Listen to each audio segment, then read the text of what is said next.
할렐루야. 예, 식사하셨어요? 예, 이게 1시간 뭐 식사를 하는데 뭐 얘기 좀 나누다 보니까 금방 시간이 가더라고요. 여러분 시간 그래도 뭐 또 그 시간에 딱 한다 그러면 또 하게 되는 것 같습니다. 이 복음을 경험하라. 여러분 책자 다 있으신가요? 사셨어요? 예.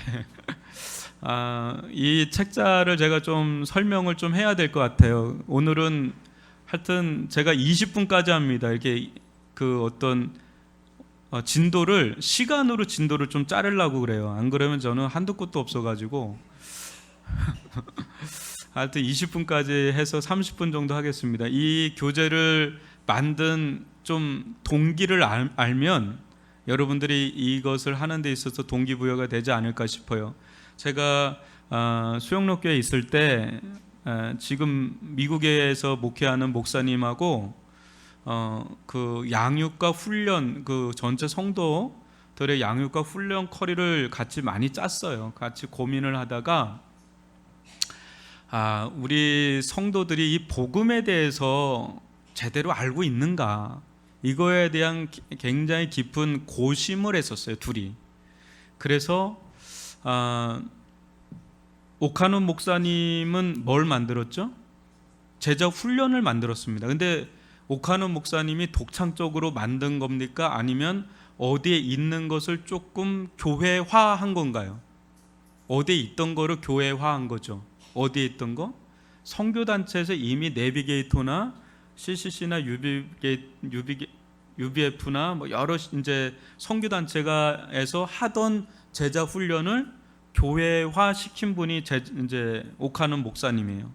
근데 그 부분은 좋은데 문제는 사람들이 이제 복음을 경험하고 복음으로 인한 회심을 경험하는 일종의 회심 쪽이에요. 이제 복음을 경험하고 회심을 경험하고 구원을 경험하는 이 부분에 있어서는 좀 약하다. 근데 이게 강한 분이 있어요. 우리나라에서. 여러분 누군지 아세요? 네? 제가 볼 땐 순회 선교단을 이끄는 김용희 선교사님이에요. 그분이 이 복음성이 굉장히 강한 분입니다. 그래서 거기 가면은 일주일을 그냥 막 풀르다가 이렇게 해서 막 깨지잖아요. 근데 그것은 선교단체잖아요. 수인회 선교단이니까. 그래서 그때 그 내용을 빌어온 건 아닌데 그와 같이 순회 선교단에서 하는 이 복음에 대한 이 부분을 교회로 이끌어야 된다, 이런 얘기를 좀 나눴어요. 그래서 이제 복음을 경험하라 이 교재를 한번 우리가 써보자, 만들어보자 해서 지필지는 제가 혼자 다 만들고 이제 이렇게 또 여러 가지 플랫폼을 만들어야 되잖아요. 그건 좀 그 친구가 좀 하고 해서 했는데 이게 어떻게 될까 해서 이제 담임 목사님께 얘기를 했더니 뭐 적극 찬성이죠. 그래서 수영록 교회는 이걸 해야 세례를 줘요. 그냥 세례 교육 있잖아요. 그걸로 주는 게 아니라 이걸 맞춰야 세례를 줍니다. 그래서 한 해 수천 명, 한 3천 명 정도가 새가족이 들어오니까 그 사람들은 다 이걸 해야 새가족 등록도 되는 겁니다. 그래서 이걸 거의 다, 그러니까 기존 신자 새가족 다 들어서 매년 한 2, 3천 명은 듣는 게 이건데, 그래서 들어보면 이제는 보통 이제 2시간씩 8주로 하니까 또 소그룹도 하고 그래요. 근데 우리는 지금 그거는 뭐 조금 뭐 대학 청년부는 한다 그러더라고요. 대학 청년부, 청년 3부 뭐 이렇게 하면 좋을 것 같은데, 여하튼 이제 그렇게 해서 아주 농밀하게 이 교재를 나갑니다. 근데 제일 수혜를 받는 사람이 누구냐면 목사님들인 거야. 목사님들 매주 이거를 1년 내내 하면 한 4-5텀이 돌리는데 질리지가 않는 거예요. 왜? 풀복음을 그냥 전하니까. 그래서 목사님들 누구로도 이 자리를 원하는데 아무나 안 주는 자리예요. 몇 자리가 없어요. 한두 사람, 두세 사람밖에 못 써요. 그러니까 이제 거기는 진짜 이렇게 택함 받는 목사들만 하는 자리가 이 자리입니다. 근데 이 교재가 지금 상당히 많이 변했어요. 제가 만든 거를 많이 변질시켜가지고, 변질이라고보다 변형이 돼서 지금 너무 난처하게 만들어서 속이 상하는데, 원 저자에게 들으셔야 돼요. 그래서 여러분 이게 원 직강입니다. 이거 전 뭐 안 보고도 이거를 내용을 쫙 할 수 있을 정도예요. 그래서 지금 우리 교회에서는 실은 화요일마다 우리 정승신 집사님, 뭐 김정희 성도님, 뭐 몇몇 요 위례 중심으로 한 두세 시간씩 매주 어느 때는 4시간씩 하고 그랬어요. 그렇게 했는데 우리 성도들은 정작 할 시간이 없었는데 이 시간을 빌어서 하게 된 게 너무 감사하고요. 여러분들 이것을 여러분들 교제를 잘 마스터를 하잖아요. 1대1을 할 수가 있어요. 여러분들이 어느 커피숍에서 누구를 만나든 1대1로 누구든 할 수가 있어요. 근데 복음에 대한 아주 다이렉트적인 거기 때문에 저는 이것이 우리 1대1 교제로 사용하면 참 좋겠다. 그리고 끝난 사람에 한해서 제자훈련, 사역훈련 2년 정도의 훈련 코스가 있는데 그것도 그 교재도 다 만들었었어요. 제가 수영로 있을 때. 그래서 그거는 이제 좀 뭐 기회 되는 분들은 제가 하고 싶어요. 그거 하고 나면 사람이 이제 진짜 바뀌죠. 완전 트레이닝이 강하게 들어가니까 군사가 되죠. 그래서 그렇게 가는 데 있어서 베이직이면서도 가장 본질적인 거니까 이거는 뭐 들어도 질리지가 않습니다. 그래서 오늘부터 이거 영상으로도 만들고 실시간으로 나가서 오늘 이 자리에 못 온 분들은 영상으로라도 이 교재를 쭉 같이 나가면 좋겠다 싶고요.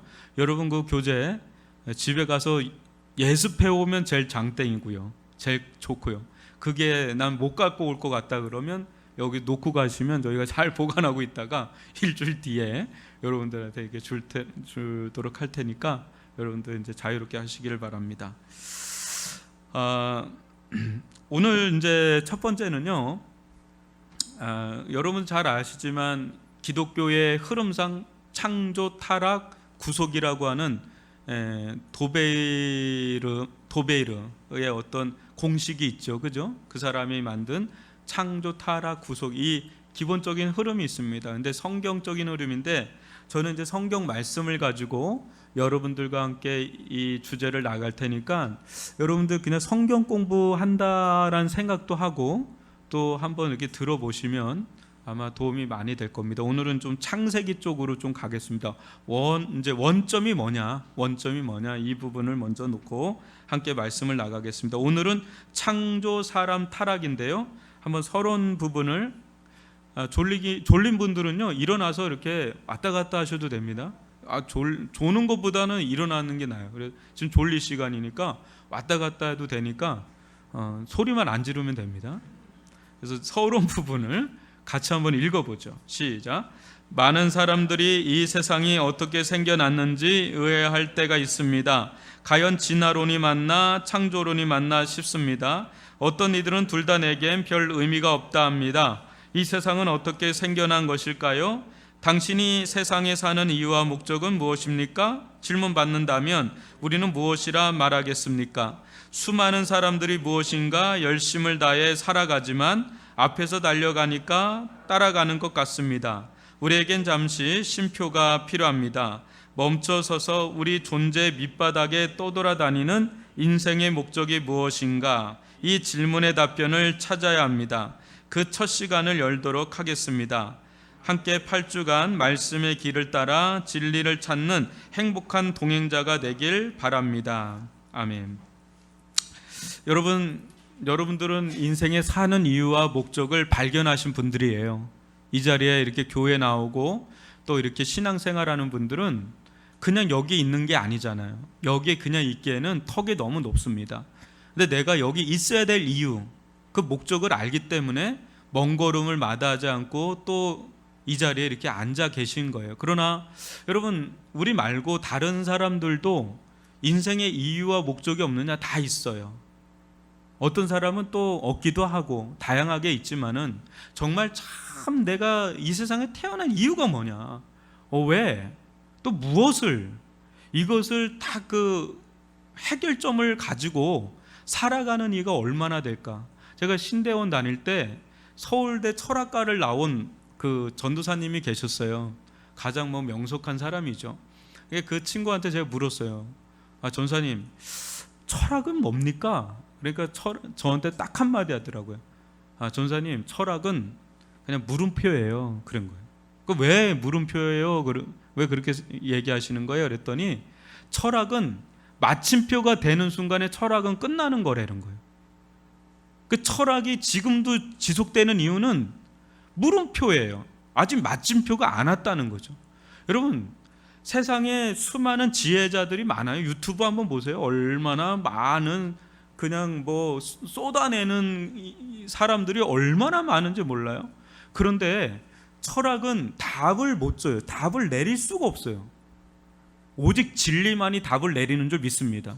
우린 철학을 잘 몰라요. 뭐 서양 고대사서부터 중세사서부터 여러분 현대 철학사까지 다 아나요?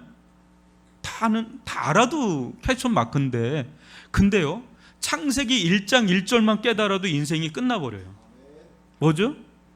태초에 하나님이 천지를 창조하시는 이 한 말씀 있죠? 뭐 군더더기가 없어요. 아, 내가 이렇게 해서 창조한 거고 이렇게 해서 이렇게 된 거야. 뭐 군더더기가 없어요. 태초에 하나님이 천지를 창조, 이걸로 그냥 끝나버려요. 그냥 선언하듯이 하는데, 이것만 제대로 깨달아도 내 인생의 이유와 목적이 너무 선명해지는 거예요. 제가 얘기를 한번 해볼까요? 여러분, 태초에 하나님이 천지를 창조하시느라 할 때 태초라는 말이 뭡니까? 베레시트잖아요. 그죠? 역사의 시작점, 우리가 생각하는 시간의 원점이에요. 그 전에는 뭐라 그래요? 요한복음 1장 1절에도 태초에라고 똑같이 나오거든요. 그 아르케라고 나오는데, 그 태초하고 이 베레시트 태초가 달라요. 이 요한복음의 1장 1절의 태초는 베레시트, 그냥 시작의 시작점보다 더 이전을 얘기하는 거예요. 그러니까 영원한 세계를 가리키는 거예요. 그러나 하나님이 창조하시는 순간부터 인류의 역사는 시작이 됐단 말이에요. 그때 하나님이 뭘 창조해요? 천지를 창조한다 그래요. 천은 뭐죠? 예? 그게 heavens로 나와요. 영어 성경 찾아보면 heaven으로 안 나오고 단수가 아니라 복수형이에요. 뭐예요? 우주를 말하는 거예요. 우주들, 그러니까 공간들. 그러니까 하늘이 하나만 있는 게 아니라 하늘은 굉장히 많아요. 그래서 그 호킹 박사 있죠. 스티븐 호킹 박사나 현대 물리학자들은, 천문학자들은 다중 우주론을 얘기해요. 그러니까 예전에는 단일 우주론을 얘기했다면 지금은 다중 우주론, M 우주론, 이런 얘기가 나와요. 그러니까 이런 우주가 또 있을 수 있다라는 얘기까지 나올 정도로 무한 강대한 게 이 천이에요. 천. 근데 그 구약의 모세는 헤븐스라고 나온 거죠. 그러니까 그건 한마디로만 공간입니다. 여러분, 이 세상에 뻗어 있는 별들은 상상할 수 없는 별들이에요. 수억 조개예요. 근데 그 별들이 차지하는, 물질이 차지하는 것보다 공간은 훨씬 더 커요. 그러니까 이거 어마어마한 공간이 형성됐죠. 지는 뭐죠? 지구죠. 지구. The Earth로 나오는 지구인데 이건 물질이죠. 그러니까 이 세 축이 인간의 존재를 담고 있는 축이에요. 뭐예요? 시간과 공간과 물질. 이 세계에서 인간은 떠날 수가 없어요. 지금 이 순간도 시간과 공간과 물질이라는 거에 우리는 3차원의 존재 안에 갇혀 있는 게 바로 우리라는 거예요. 근데 이 하나님이요, 태초에 뭘 하셨어요? 천지를 어떻게 했어요? 창조를 했어요. 창조. 여기서 창조는 바라라고 있어요. 히브리어에는 바라가 있고 아사가 있어요. 아사는 뭐냐면 메이크예요. 메이크. 그러니까 있던 거를 가지고 뭔가 메이크, 만드는 거예요. 어떤 창조력을 부여해서 만드는 거예요. 근데 그러니까 그래도 그거는 유에서 유인 거예요. 근데 바사는 다른 거예요. 바사는 크리에이트. 아예 무에서 유예요. 근데 창세기 1장 1절에 쓰이는 창조는 아사가 아닙니다. 바라입니다. 바라. 그러니까 무에서 유를 창조한 겁니다. 근데 여러분 보세요. 이거 어떤 목적이 있어요? 이거 쓰는 목적입니까? 이거 마이크 대는 목적입니까? 이거 마이크죠. 이거는 쓰거나 마실 수 있는 게 아니에요. 이거 고유의 목적이 있고, 이것도 이거 고유의 목적이 있고, 이것도 이거 고유의 목적이 있어요. 그죠? 그러니까 우리 같은 사람이 뭔가 만든다 하더라도 뭔가 목적성이 있잖아요. 만드는데 목적성이 없는 건 없어요. 우연의 산물은 없어요. 만드는 데 있어서는. 거기에 의도가 있고요, 목적이 있어요. 그죠? 근데 하물며 무에서 유를 창조하는 이 무한 강대한 이런 창조의 세계를 하나님은 아무 생각도 없이, 아무 이유도 없이, 아무 목적도 없이, 아무 계획도 없이 그냥 덩그러니 그냥 심심해서 만들어놨다? 그렇게 볼 수가 없어요. 왜? 우리는 하나님의 형상을 따라서 만든 우리는 하나님의 형상을 따라서 만든 존재잖아요. 우리에게는 하나님의 흔적이 있단 말이야. 그 흔적이 이렇게 창조력으로 나와요. 창의력이라고 그러죠. 애들한테 창의성을 길러야 된다, 독창성을 길러야 된다. 지금은 창의력의 시대다. 그거 다 어디서 온 거예요? 하나님의 창조성에서 온 거거든요. 근데 그런 걸 창조한다 그럴 때 뭔가 이유와 목적을 가지고 만든단 말이에요. 그러면 그거는 다시 원류로 돌아가면 하나님도 이 세상 천지를 할 때 그건 목적어잖아요. 그 목적어에 해당하는 천지를 창조한다 그럴 때 뭔가 계획이 있어요. 근데 그 하나님의 계획, 그걸 보통 경륜이라고 합니다. 성경에선 하나님의 경륜이 있어요. 창조의 이 경륜이 있는데 이거는 여러분 변개가 가능한가요? 아니면 영원할까요? 좀 바뀔까요? 아니면 영원한 걸까요? 영원합니다. 그죠? 영원해요. 하나님의 창조의 목적은 영원합니다. 그런데 이것이 인간의 죄로 인해서 이게 이탈됐단 말이에요. 이탈됐단 말이에요. 하나님의 창조의 목적은 동일한, 이제 변함이 없이 영원한데 이게 인간의 죄로 말면서 이게 이탈이 됐어요. 그때 예수님이 오셔서 구원하시는데 구원하면 다시 어디로 가겠어요? 뭐에 대한 회복이에요? 창조에 대한 회복으로 다시 간단 말이에요. 그래서 창조의 목적과 구속의 목적이 있을 때 어느 게 더 상위의 목적인지 아세요? 창조의 목적과 구속의 목적이 있을 때 구원이 목적이 아니라 진짜는 뭐가 진짜 목적이에요? 창조의 목적이 상위 목적이에요. 창조의 목적대로 살게 하기 위해서 예수님이 십자가를 지시고 구원하신 거란 말이에요. 그러니까 많은 사람들이 그런 얘기 하잖아요. 여러분 얘기 많이 들었을 거예요. 우리 한국교회는 예수 믿고 천국 가면 그만이다라고 해서 윤리 도덕적인 삶이 참 허접하다 이런 욕을 많이 들었습니다. 천국 가는 게 목적이 아니라 이 땅 가운데서 하나님을 위해서, 하나님의 영광을 위해서 하는 게 우리의 궁극적인 목적이다 막 이런 얘기를 최근에 목사님들이 많이 했단 말이에요. 그거 왜 그래요? 창조의 목적에 대해서 눈이 안 떠져서 그런 거예요. 그냥 구원받는 걸로 다 끝났다고 생각을 하는 거예요. 아니에요.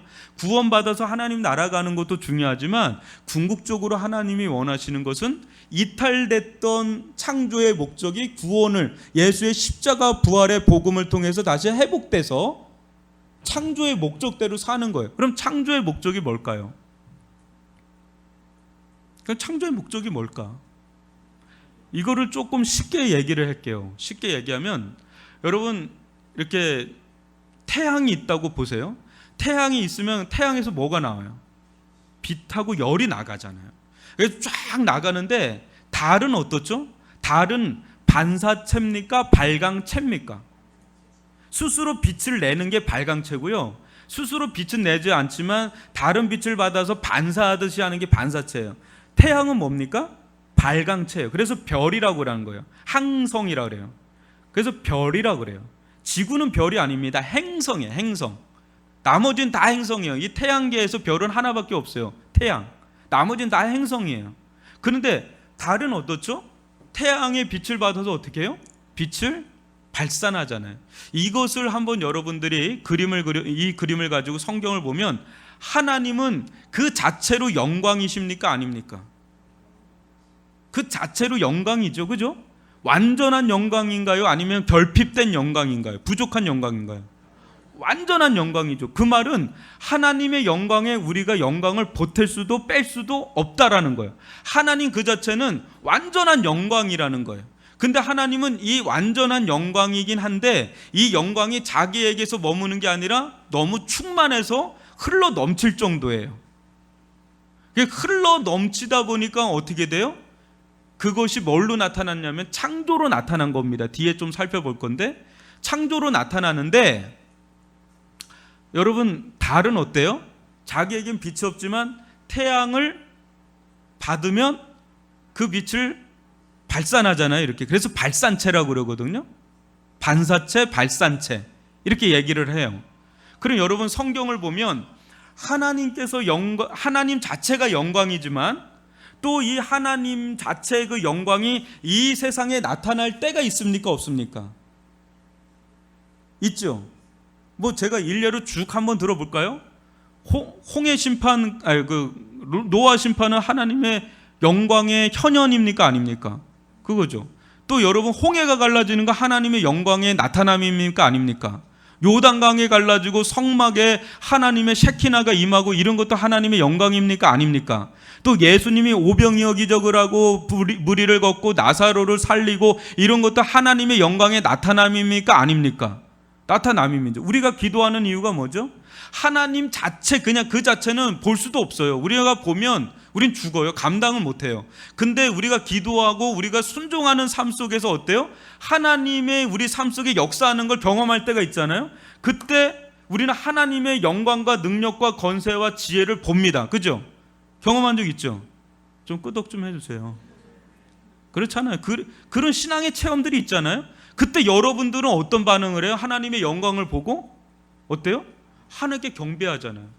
하나님 진짜 살아계신다, 하나님 진짜 놀랍다 하면서 하나님께 경배를 돌리는 게 이게 발산하는 거예요. 그래서 이제 성경에는 영광이 세 종류로 나옵니다. 하나는 하나님 그 자체의 영광, 또 하나는 하나님의 영광이 나타나는 거예요. 이렇게 그럴 때 영광이란 단어를 나오고, 또 한 번은 하나님께 영광을 돌리더라, 이럴 때도 영광이란 단어를 씁니다. 그죠? 그렇기 때문에 하나님의 천지창조의 목적은 뭐예요? 당신의 영광을 이 세상 가운데 드러내고 그 영광을 받으시는 게 하나님의 창조의 목적이에요. 한마디로 말하면 하나님은 당신의 영광을 위해서 그렇게 하시는 거예요. 당신의 영광을 충만하신 분인데 그것을 이 세상 가운데 드러내시고, 또 그것을 또 드러내실 때 또 그런 피조물들이 하나님께 영광을 돌리죠. 근데 누구만이 하나님께 영광을 못 돌리고 있어요? 지금 가장 돌려야 될 인간이 하나님께 영광을 돌리지 않고 가로채고 있는 게 죄죠. 그래서 이게 큰 틀입니다. 여러분, 창세기 1장 1절만 제대로 깨달아도 내가 사는 이유는 너무 분명해요. 먹든지 마시든지 무엇을 하는지 하나님의 영광을 위해 하라는 게 이 대목에서 다 나오는 겁니다.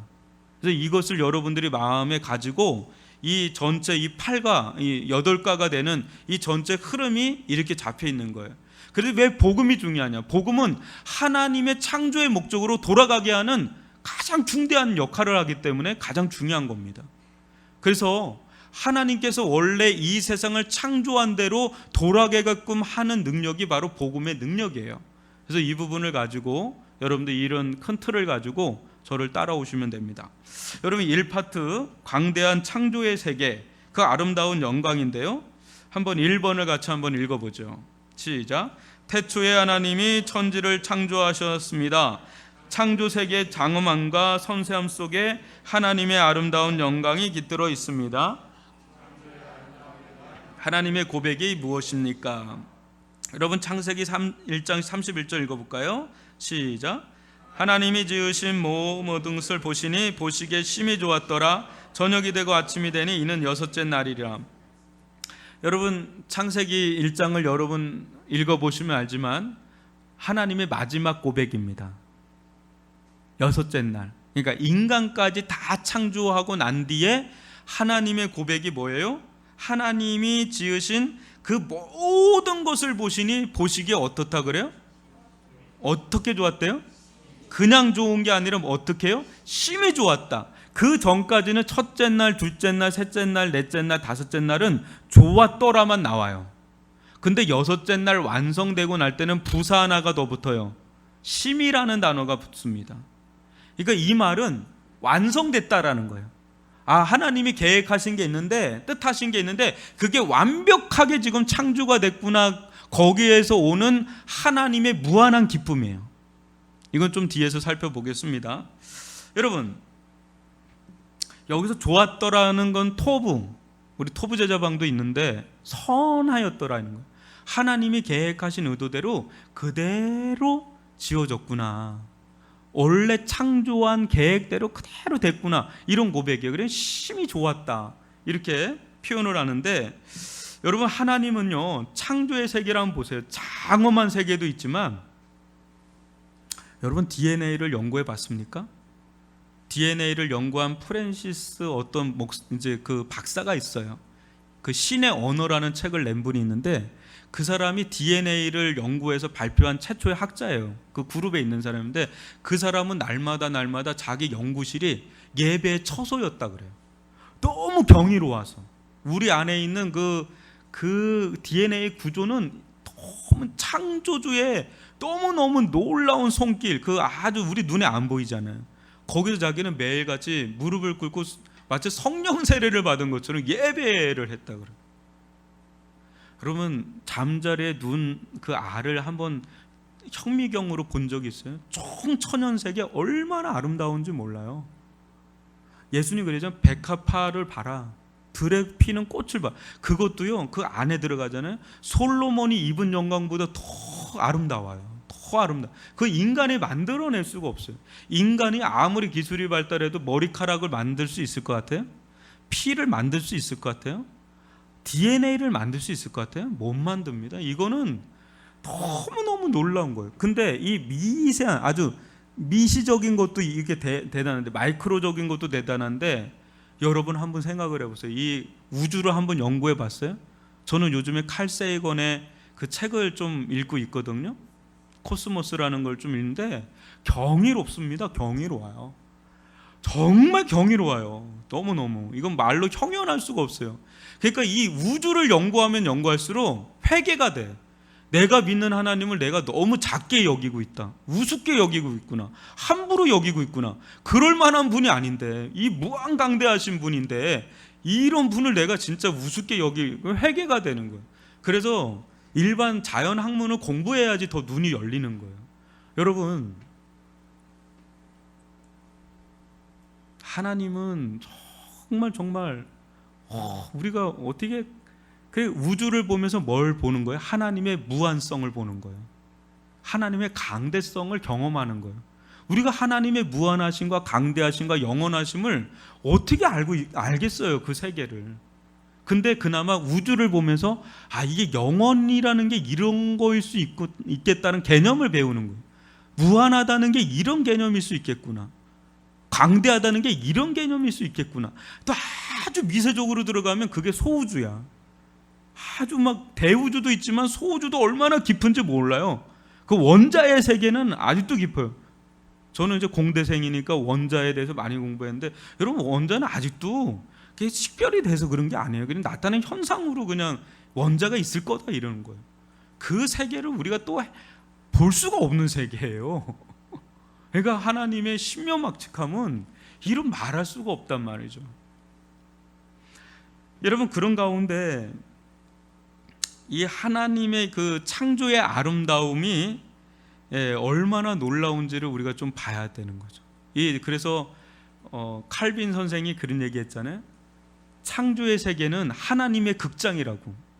여러분 우리가 비신자일 때, 그러니까 신자가 아닐 때, 불신자일 때는 그랜드 캐년 가면 그냥 너무 웅장하니까 와 이러는 거예요. 근데 거기서 성령 세례를 받고 하나님의 눈을 장착한 상태에서 그랜드 캐년을 보면 하나님께 원더풀이 나오는 거예요. 나 안 가봤지만, 저는 안 가봤지만 원더풀이 되는. 와, 기가 하나님 거기서 찬양이 터지는 거예요. 나이가라 폭포를 보면서도 하나님께 찬양이 막 터지는 거예요. 네, 거기서 보는 거죠. 하나님의 아름다움, 창조의 아름다움은 우리 곳곳에 서려 있어요. 여기 남한산성만 봐도 너무 아름답지 않나요? 저는 더 아름다운 데가 솔직히 북한산성의 그 북한산의 그 암산이 너무 예뻐요. 그거 보면 또 너무 예쁘고, 그죠? 정말 이 창조의 세계를 여러분 누가 향유할 수 있냐면 진짜 그리스도인이 세상을, 자연을 향유할 수 있는 자예요. 야, 정말 아름답다, 정말 기가 막히다. 조그마한 풀을 봐도 너무 아름답고, 날아가는 잠자리를 봐도 너무 아름답고.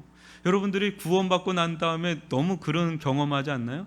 지나다니는 그냥 뭐 새를 봐도 너무 아름답고, 그 새는 어제의 그 새인데 변화된 내 마음속의 그 새는 너무 아름다운 창조의 피조물이라는 거죠. 하나님의 창조의 피조. 그걸 보는 게 경이로운 거죠.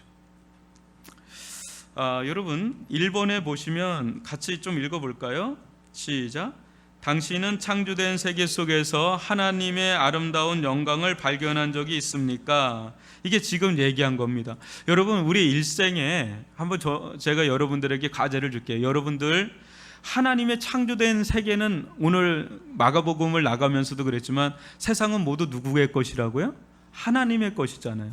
하나님이 창조를 했기 때문에 하나님의 것이에요. 그래서 이 창조된 세계에서는 뭐의 흔적이 있겠어요?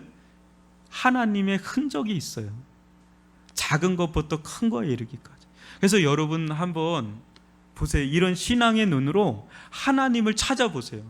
그러면 어디에든 하나님의 흔적을 찾을 수가 있어요. 범신론으로 빠지라는 말이 아닙니다. 범신론은 이게 신이다, 이게 신이다, 이게 신이다라고 하는 거예요. 인도에 있는 깔려 있는 거 그런 게 아니라 흔적을 찾을 수가 있다는 거예요.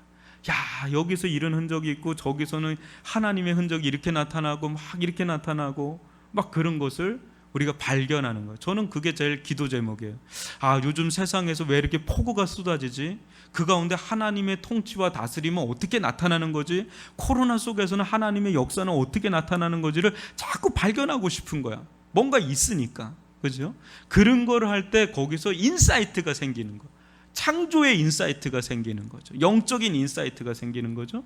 그래서 여러분들이 이 세상을 그냥 스쳐 지나가지 마세요. 여러분 자동차 너무 자동차만 타지 마세요. 때로는 걸어 다녀야 돼요.